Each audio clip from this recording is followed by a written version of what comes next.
पड़ेगा, उन्हें मौक़िफ़ ठीक लेना खान पड़ेगा। साहब हमारे साथ लाइन पर आ गए हैं। हारून साहब, खान साहब, जो इस वक्त कराची की सूरत हाल है, फारूक सत्तार साहब ने अभी प्रेस कॉन्फ्रेंस भी की और उन्होंने ये बार बार मुतालबा किया है कि MKM पाकिस्तान को सियासी आज़ादी दी जाए। क्या कहते हैं आप इस पर? सॉरी, क्या उन्होंने कहा कि MKM? उन्होंने ये कहा कि हमें आज़ादी दी जाए काम करने की सियासी तौर पे। देखें जी, आज़ादी तो उनको पता नहीं कितने सालों से है और किसी को भी इतनी आज़ादी नहीं मिली जो MKM को मिली है। मतलब ये कि किसी जमात ने इस तरह की हरकतें नहीं की और उनको किसी ने रोका नहीं उन हरकतों से। और मैं बात कर रहा हूँ कि जिस तरह के बयानात अल्ताफ हुसैन के आते रहे हैं और उसके अलावा जो इनके ऊपर टारगेट किलिंग और रॉ के जो इल्जामात लगते रहे हैं, कोई दुनिया की जमहूरियत टॉलरेट नहीं करती इस तरह की चीजें, अपनी किसी भी सियासी जमात को इस तरह की इजाजत नहीं देती। दुनिया की चाहे इंग्लैंड ले लें, अमेरिका ले लें, लिबरल डेमोक्रेसी ले लें, ये किसी को इजाजत नहीं होती इन चीजों की। तो उनको तो ऐसी कभी छूट किसी को मिली नहीं है। अब प्रॉब्लम यह है कि अल्ताफ हुसैन ने जो चीजें कह दी और फिर उसके बाद माफी मांगी और फिर अब सोशल मीडिया के ऊपर उनकी तकरीर चल रही है जो उन्होंने अमेरिका में कारकुनों से बात की और साउथ अफ्रीका में, तो वो तो कायम है उस चीज को। वो तो नफरतें पाकिस्तान और पाकिस्तान टूटे और वो लोग आमीन कह रहे हैं वहां बैठ के। तो ये कौन सा मुल्क इजाजत देता है? तो फारूक सत्तार के पास एक ही रास्ता है, अपने आप को साबित करें कि इनका अल्ताफ हुसैन से कुछ लेना देना नहीं है। साबित कैसे करें खान साहब, साबित कैसे करें? ये अभी वक्त आपके सामने थोड़ी देर में आपको क्लियर हो जाएगा। आपके सामने आने वाले दिनों में पता चल जाएगा कि क्या ये एक ड्रामा ही था, क्योंकि अल्ताफ हुसैन ने 100 दफा रिजाइन किया और फिर वापस ले लिया रेजिग्नेशन। तो क्या ये भी एक थोड़ा जब एक बैकलैश आया तो उसके बाद इन्होंने किया, या उसके फिर से थोड़ी देर के बाद फिर अल्ताफ हुसैन कंट्रोल करेंगे? लेकिन मैं इससे और यहाँ आपके साथ हारून रशीद भी बैठे हैं, मैं इससे एक और बात करना चाहता हूँ। देखिए, ये पाकिस्तान गवर्नमेंट का बहुत बड़ा कसूर है कि इन्होंने ये सब कुछ होने दिया। ये बहुत बड़ा कसूर इसलिए है कि कोई भी मुल्क एक बाहर बैठ के किसी बाहर का शहरी कोई किसी मुल्क में इस तरह इंतशार नहीं फैला सकता। बरतानिया में एक कानून है एक्साइटमेंट टू वायलेंस। आप किसी सूरत एक हेट स्पीच दूसरे मुल्क में नहीं कर सकते जिधर इंतशार हो। अब ये कितनी दफा अल्ताफ हुसैन कर बैठे, और एक दफा तो हमारी ज़ारा हुसैन तहरीक इंसाफ की 2013 में इन्होंने इसी तरह की तकरीर की कि मारो इनको, और ये जो मुजाहरा कर रहे हैं धांधली के खिलाफ। और मैंने बरतानिया के एम्बेसडर को कहा कि अगर कुछ हमें नुकसान हुआ आपका कसूर होगा, आपका शहरी कर रहा है। अगले दिन उन्होंने डॉक्टर ज़ारा हुसैन को कत्ल कर दिया, टारगेट किलिंग। तो फिर मैंने खैर कहा भी और वो बाहर आया भी, सारा कवर हुआ। मैंने किया बरतानिया को। अब पाकिस्तान गवर्नमेंट को स्टैंड लेना पड़ेगा। इस तरह के कितनी देर और मजाक देखते रहेंगे कि एक बाहर से बैठ के एक नीम पागल इस तरह की साइकोपैथ इस तरह की बातें करे, यानी पाकिस्तान के खिलाफ गद्दारी की वो इल्जाम छोड़े रॉ के। लेकिन एक जिस वजह से एक तो इंसान मरा ना इसकी तकलीफ की वजह से, इसी पे इसको जेल में डालना चाहिए। यही हम आपसे पूछना चाहते हैं खान साहब कि क्या आपको लगता है कि फौज यानी रेंजर्स जो कार्रवाई कर रहे हैं और वफाकी हुकूमत और सिंध हुकूमत एक पेज पे हैं और हुकूमत अब भी सूरत हाल को समझ रही है और उससे निपटने के लिए तैयार है, या आपको लगता नहीं है? देखिए हारून, बात यह है, नसीरुल्लाह बाबर के ऑपरेशन था और उस वक्त नवाज शरीफ प्राइम मिनिस्टर बने जब पीपल्स पार्टी की गवर्नमेंट गई। आपको पता होगा कि इनकी अलायंस होगी MQM से। इन्होंने एक वो जो ऑपरेशन के अंदर पुलिस वाला था, ये 200 पुलिस अफसर थे, उनको ट्रांसफर करके एक को कत्ल किया MQM ने। और नवाज शरीफ ने पूरे हिम्मत के साथ यानी उनके साथ मिलकर करवाया। कईयों की पंजाब में ट्रांसफर ने करवाई, उनकी वापस ट्रांसफर कराची पे करवा के कत्ल किया। उसके बाद के पुलिस तो खत्म हो गई है। कराची में पुलिस तो कर ही कुछ नहीं सकती। किसी पुलिस वाले की जरूरत ही नहीं है कि MQM के टारगेट किलर्स के ऊपर एक्शन ले। तो अब खान साहब, ये जो ट्रांसफर्स वाली बात थी ये मुशर्रफ दौर में हुई थी। ये जो ट्रांसफर वाली बात थी मुशर्रफ दौर में हुई थी।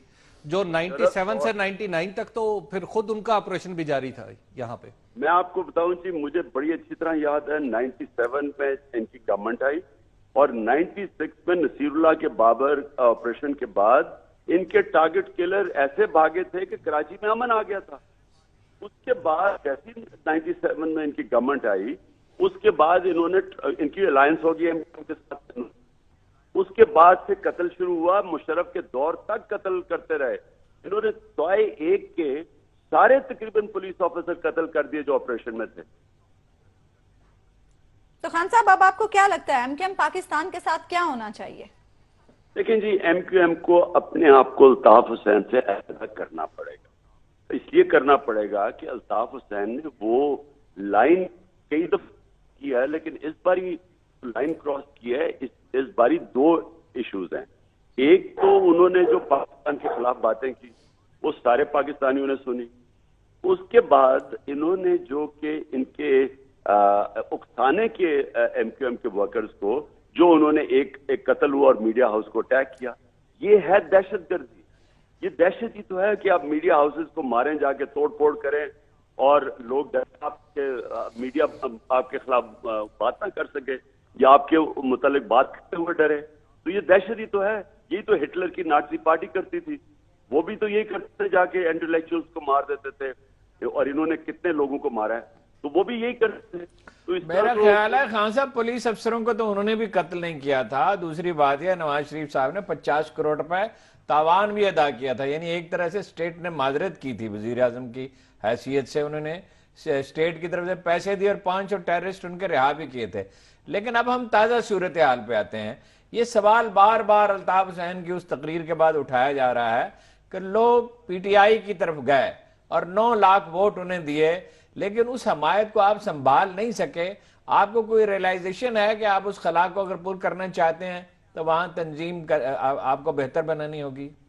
देखिए हारून, मैं 20 साल से कराची के अंदर पार्टी बनाने की कोशिश की और सिंध में। मैं आज आपको बता रहा हूं कि सबसे ये नहीं कि तहरीक इंसाफ का वोट नहीं है, सिंध अंदरून सिंध में भी है, कराची में भी है प्रॉब्लम। और वो वोट नजर आ गया 2013 में। हमारे पास तो कोई तंजीम नहीं थी, हमारी तो कोई पोलिंग एजेंट्स ही नहीं थे। लोग खुद आए और उन्होंने वोट डाली और कईयों ने एमक्यूएम के झंडे पकड़ के आए। फैजाबाद में हमें पता नहीं क्यों 30,000 वोट पड़ गई, हमारा तो 45,000 नहीं था। तो जो जितने भी, मैं ये कह रहा हूं कि हमारी तंजीम तो तब भी नहीं थी। देखिए हारून, तंजीम बनाना बड़ा मुश्किल है। लोग अच्छे, जो आप शरीफ लोगों को, जो अच्छे लोगों को, प्रोफेशनल्स को लाना चाहते हैं, उनके माएं बहनें डरती हैं, लोग उनकी बीवियां डरती हैं। जो हमारे लोगों ने पॉलिटिक्स की है, मुझे पता है उनके घर में कितना खौफ था कि जी ये कभी भी एमक्यूएम के खिलाफ बात करते हुए लोग डरते थे। तो जब मैंने वो तकरीर की, जब अल्ताफ हुसैन इन्होंने जब 12 मई 2007 को जो इन्होंने कत्लेआम की कराची में, तो मैंने जब खुल के अल्ताफ हुसैन के खिलाफ बात की, तो आपको पता है हमारी कराची के लोग बेचारे घरों में छुप गए। क्योंकि या तो आपके पास मुसल्ला विंग हो, कैसे आप खड़े हो सकते हैं? वो लोग जो दहशतगर्दी इनके पास। लेकिन खान साहब, अब तो सूरत हाल मुख्तलिफ है। एक मिनट, लेकिन अब खौफ खत्म नहीं हो रहा? आपको लगता नहीं खौफ खत्म हो रहा है? दफ्तर उनके गिराए जा रहे हैं, अल्ताफ हुसैन को बैकफुट पे जाना पड़ा है, खामोश होना पड़ा है, खुद पार्टी में बगावत होगी। अब सूरत हाल आप साजगार नहीं महसूस करते? जी हारून, मैं वो 2 बातें कह रहा था। एक आपने मेरे से पूछा कि तंजीम तो हमारी कभी भी नहीं थी इतनी फाल, क्योंकि तंजीम बनना बड़ा मुश्किल था, लोग ही सामने नहीं आते थे। जो साहिब हैसियत या जो कोई जिनको आना चाहिए वो डरते थे कराची में आने। अब ये जो रेंजर्स का, इससे थोड़ा पहले एक्शन हुआ 2013 के बाद, अब आप हमारे पास आ रहे हैं लोग। मैं कह रहा हूं कि अब इंशाल्लाह देखेंगे। पहली दफा तो हमने अब तंजीम अनाउंस की है, यानी ये अभी डॉक्टर अलवी के सिंध का बनाया सदर, अभी फिरदौस नकवी को हमने कराची का बनाया। अभी ये कोई पिछले हफ्ते से तो तंजीमें हमने बनानी शुरू की हैं, अब करेंगे क्योंकि लोग में खौफ उतर गया है। लेकिन खान साहब, कराची और सिंध में कारकुनों को आपसे ये शिकायत है कि आप वहां जाते नहीं हैं, उनसे मिलते नहीं हैं। नहीं जी, देखें मेरे जाना, मैं तो कराची में मैं चैलेंज करता हूँ, किसी ने इतना बड़ा जलसा किया नहीं जो 25 दिसंबर 2012 में हमने किया था, वो 2011 को 2011 میں جو مزار قائد کیا تھا، لیکن وہ تنظیم کے تو بغیر کیا تھا، تنظیم نے تو نہیں کیا تھا. یعنی کہ ووٹ بینک تو تھا، لیکن پرابلم یہ ہے کہ جب تک ہماری تنظیمیں نہیں بنتی جو اب ہم بنا رہے ہیں. میرا آنا کراچی تنظیموں کے بغیر فضول تھا. اب ہم تنظیمیں بنا رہے ہیں. اب آپ دیکھیں گے کہ جیسی تنظیمیں بنے پھر ان کو اٹھانے کے لیے انشاءاللہ میرے کراچی میں دورے لگے. اور ایم کے ایم کے حوالے سے ایک منٹ دیکھیے، میرا احساس یہ ہے، میں کراچی کافی جاتا رہتا ہوں، کراچی کا ووٹر بڑا سینسٹیو ہے. وہ یہ چاہتا ہے، انہوں نے ضرور آپ کو ووٹ دیا، آپ کے جلسے میں آئے، اپنی سپورٹ شو کی اوور ویلمنگ بہت بڑی تعداد میں، اور وہ رہائی چاہتے تھے ایم کیو ایم سے، اس کی تشدد کی سیاست سے. لیکن وہ ایک سینسٹیو ووٹر ہے، وہ چاہتا ہے اس سے رابطہ رکھا جائے. وہ تنظیم کے بغیر تو ممکن نہیں ہے، اس کے مسائل حل کرنے میں اس کی مدد کی جائے. ایک بہت کرپٹ انکمپیٹنٹ حکومت ہے، دوسری طرف انتہا پسند گروپ تھے. آپ نہیں سمجھتے اب وہ وقت آ گیا کہ اب آپ کو کچھ وقت دینا چاہیے، اور آپ کے جو کراچی کے لیڈر ہیں، ڈاکٹر الوی ہیں، اسد عمر ہیں اور لوگ، انہیں کچھ زیادہ وقت وہاں دینا چاہیے؟ جی بالکل ٹھیک کہا ہارون. میں آپ کو ایک اور بھی بات بتا دوں. کراچی وہ شہر تھا جدھر ساری پاکستان کی تحریکیں کراچی سے شروع ہوتی تھی. کراچی تو ایم کیو ایم نے جب تک یہ انہوں نے یہ اپنی ایک علیحدگی کی سیاست اور یہ ان کو محدود کر دیا کراچی کے اندر، اس سے پہلے جو اردو بولنے والے اور پشتون، یہ دو تو طبقے جو سب سے زیادہ سیاسی ہیں اور سب سے پڑھے لکھے لوگ کراچی میں تھے. تو ہمیں تو یہ میں سمجھتا ہوں کہ کراچی ہے ہی تحریک انصاف کا شہر، پڑھے لکھے لوگوں کا شہر ہے.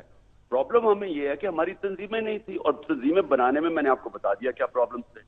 اب انشاءاللہ آپ بالکل ٹھیک کہہ رہے ہیں، اب ہم پورا زور لگائیں گے کراچی پہ. ایک بات میں اور آپ سے کہنا چاہتا ہوں، جو پروگرام شروع ہونے سے پہلے میں نے آپ سے کہی تھی. میرا خیال ہے کراچی میں خوف کو پوری طرح خوف ختم کرنے کے لیے ایک بہت بڑی ریلی نکلنی چاہیے. آپ اس پوزیشن میں آپ نکال سکتے ہیں جس میں دوسری سیاسی پارٹیوں کے لیڈروں کو بھی شرکت کی دعوت ہے. آپ نہیں سمجھتے ایسے کسی اقدام کی ضرورت ہے؟ اس پہ غور کریں گے آپ؟ جی ہارون بالکل ہے، لیکن میں آپ کو ایک چیز بتا دوں. میں جو کراچی کے اردو بولنے والے اور جو مہاجروں کے جو ہجرت کر کے آئے تھے اور اب ان کی جو اولاد ہے، یہ بڑے زیادہ پاکستانی ہیں باقیوں سے. کیونکہ جو بھی ہجرت کر کے دوسرے ملک کو اپنا گھر بناتا ہے وہ بہت زیادہ اس ملک سے محبت کرتے ہیں. تو یہ ہم نے بدقسمتی سے الطاف حسین نے ان کو ہائی جیک کیا، اور وہ تاثر یہ ہے کہ جب آپ الطاف حسین کو کرٹیسائز کرتے ہیں یا ایم کیو ایم کو، تو لگتا ہے کہ آپ سارے اردو بولنے والوں کو کر رہے ہیں. میں اس سے بچنا چاہتا ہوں. میں یعنی یہ نہیں چاہتا کہ یہ فیلنگ ہو کہ ہم کسی طرح ہم تقسیم نہیں کرنا چاہتے کراچی کو. ہم چاہتے ہیں کہ آہستہ آہستہ لوگوں کو یہ اعتماد میں لیں کہ اور بھی لوگ ہیں جو کہ فکر کرتے ہیں کراچی کے لوگوں کی، ان کے حقوق کی. یہ نہیں ہے کہ صرف الطاف حسین باہر ایک آدمی 23 سال سے باہر بیٹھا ہو، ٹھیکہ لیا ہو اردو سپیکنگ کا، اور کرتا کیا ہو کہ سب سے زیادہ اردو سپیکنگ اسی نے مروائے ہیں. آپ یہ ٹارگٹ کلر سے صحیح ہے بالکل ٹھیک. سب سے زیادہ انہوں نے مروائے ہیں اردو بولنے والے، دہشت کرنے کے لیے. تو کراچی کب جا رہے ہو پھر؟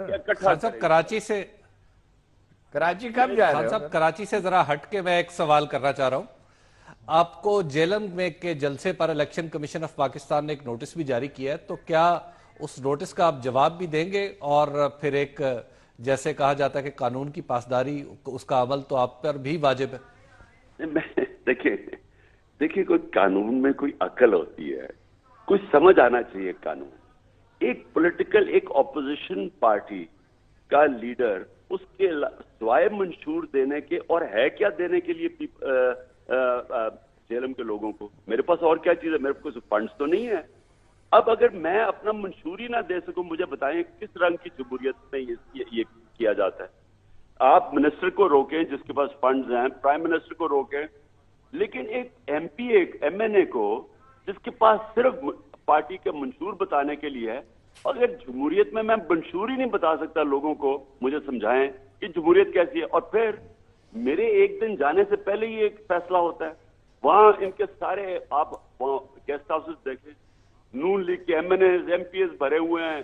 وہاں حمزہ شریف کر رہا ہے ساری کیمپین. میرے جانے سے پہلے یہ فیصلہ کر لیتے ہیں. یہ غلط، اور یہ قانون بھی غلط ہے. یہ کبھی بھی عدالت کے اندر یہ قانون نہیں کھڑا ہوگا کہ یہ تو اینٹی ڈیموکریٹک ہے لا. اور جو آپ نے ہارون بات کی، میں انشاءاللہ 3 تاریخ کو، اصل میں ہم اب اس وقت تحریک احتساب میں لگے ہوئے ہیں، 3 تاریخ کو آپ لاہور میں دیکھیں گے۔ لاہور میں ذرا مجھے تھوڑا زور لگانے دیں، کیونکہ ہم نے پرائم منسٹر کو قانون سے اوپر نہیں رہنے دینا، ہم نے اس کا احتساب کروانا ہے پیناما میں۔ اس کی میں پہلے یہ ذرا کر لوں، لاہور کے اوپر ذرا زور لگانے دیں مجھے، اور اس کے بعد انشاءاللہ میں کراچی آ رہا ہوں۔ ٹھیک ہے، بہت شکریہ خان صاحب دنیا نیوز سے گفتگو کرنے کے لیے۔ یہاں پر وقت